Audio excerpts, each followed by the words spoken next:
খুব ইচ্ছে করে তোমায় স্পর্শ করি, খুব ইচ্ছে করে তোমায় জড়িয়ে ধরি, ইচ্ছে করে খুব শক্ত করে জড়িয়ে ধরে বলি ভালোবাসি, ভালোবাসি।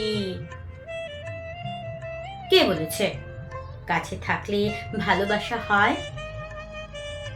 ভালোবাসা তো মনের মধ্যে থাকে, খুব গোপনে, নীরবে নিভৃতে। গোপনে যেমন থাকে শরীরে হৃৎপিণ্ড, কিডনি, ফুসফুস, নিঃশ্বাস,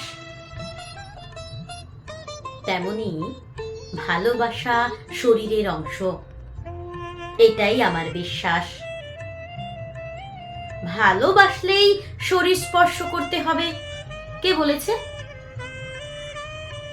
শরীর স্পর্শ না করে মনকে স্পর্শ করাই হলো আসল ভালোবাসা, প্রকৃত ভালোবাসা। তুমি জানতে চেয়েছিলে আমি তোমাকে ঠিক কতটা ভালোবাসি। ভালোবাসার পরিমাপ হয় নাকি? ভালোবাসার কোনো পরিমাপ হয় না।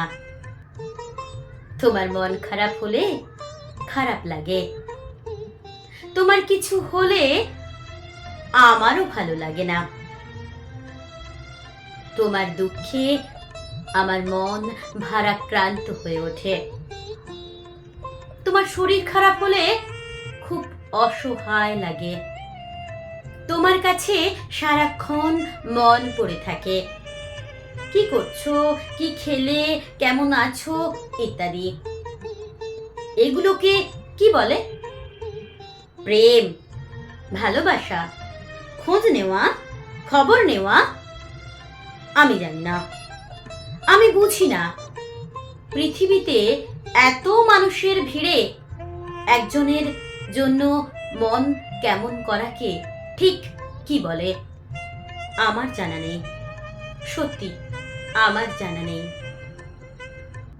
হাজার ব্যস্ততায় সবার আগে মেসেজ, ফোন করা, রাত জেগে ফোন করা, মেসেজ করা, ওটাকে কি বলে? সময় নষ্ট। ইংরেজিতে কি যেন বলে? Time pass, only time pass. তাহলে কি বলে? এটাই লাভ, এটাই ভালোবাসা।